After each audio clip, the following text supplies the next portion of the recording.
Kadalundi railway സ്റ്റേഷന് ചുറ്റും സുരക്ഷയൊരുക്കി railway മതിലുകൾ നിർമ്മിച്ചതോടെ ജനങ്ങൾ യാത്രാ ദുരിതത്തിൽ. സ്റ്റേഷന് കിഴക്ക് ഭാഗത്തെ ജനങ്ങളാണ് ഏറെ ദുരിതത്തിലായത്. യാത്രാ ദുരിതത്തിന് ശാശ്വത പരിഹാരം കാണണമെന്നാവശ്യപ്പെട്ട് സമരപരിപാടികൾ ആരംഭിക്കാനുള്ള ഒരുക്കത്തിലാണ് പരിസരവാസികൾ. കടലുണ്ടി റെയിൽവേ സ്റ്റേഷന് കിഴക്കുഭാഗത്തെ ജനങ്ങൾ കാലങ്ങളായി സ്റ്റേഷന് പടിഞ്ഞാറ് ഭാഗത്തേക്ക് ഇവിടുത്തെ വിദ്യാലയങ്ങൾ, മൃഗാശുപത്രി, മാർക്കറ്റ്, കടലുണ്ടി കമ്മ്യൂണിറ്റി റിസർവ് തുടങ്ങിയ ഭാഗങ്ങളിലേക്കെല്ലാം യാത്ര ചെയ്തിരുന്നത് സ്റ്റേഷന് ഇരുഭാഗത്തുമുള്ള വഴികളിലൂടെയായിരുന്നു.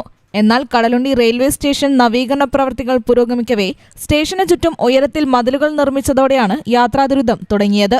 ഇവിടെ റെയിൽവേ ഫുട് ഓവർ ബ്രിഡ്ജ് ഉണ്ടെങ്കിലും നവീകരണത്തിന്റെ ഭാഗമായി ഇരുഭാഗത്തും ചുറ്റുമതിൽ കെട്ടിയതോടെ ഇതുവഴി യാത്ര ചെയ്യാൻ പറ്റാതായി.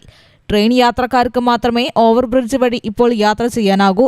സ്റ്റേഷന് കിഴക്ക് ഭാഗത്തെ ജനങ്ങൾക്ക് ഇപ്പോൾ റെയിൽവേ സ്റ്റേഷനിലേക്കോ സ്റ്റേഷന് പടിഞ്ഞാറ് ഭാഗത്തേക്കോ എത്തണമെങ്കിൽ കടലുണ്ടി റെയിൽവേ ഗേറ്റ് വഴി 1.5 കിലോമീറ്റർ ചുറ്റണം.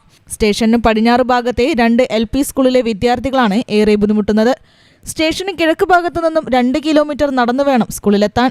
ട്രെയിൻ യാത്രക്കാർക്കുള്ള റെയിൽവേ ഓവർബ്രിഡ്ജിന്റെ ഇരുവശവും കവാടങ്ങൾ സ്ഥാപിച്ച് കടലുണ്ടി റെയിൽവേ സ്റ്റേഷന് കിഴക്ക് ഭാഗത്തുള്ള ജനങ്ങളുടെ യാത്രാ ദുരിതത്തിന് പരിഹാരം കാണണമെന്നാണ് ജനങ്ങളുടെ ആവശ്യം. യാത്രാ ദുരിതത്തിന് ശാശ്വത പരിഹാരം കാണണമെന്നാവശ്യപ്പെട്ട് സമരപരിപാടികൾ ആരംഭിക്കാനുള്ള ഒരുക്കത്തിലാണ് ഇപ്പോൾ പരിസരവാസികൾ.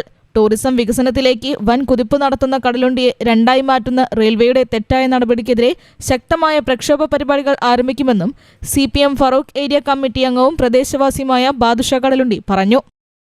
ആ ഓവർബ്രിഡ്ജിന്റെ ഇരു സൈഡിലേക്കും ഒരു പാസേജ് പണിതാൽ ഈ യാത്രക്കാർക്കൊക്കെ എളുപ്പത്തിൽ റെയിൽവേ സ്റ്റേഷനിൽ പ്രവേശിക്കാനും അപ്പുറത്തേക്ക് പോകേണ്ട ആളുകൾക്ക് പോകാനും ഒക്കെയുള്ള സൗകര്യം ഉണ്ടാവും.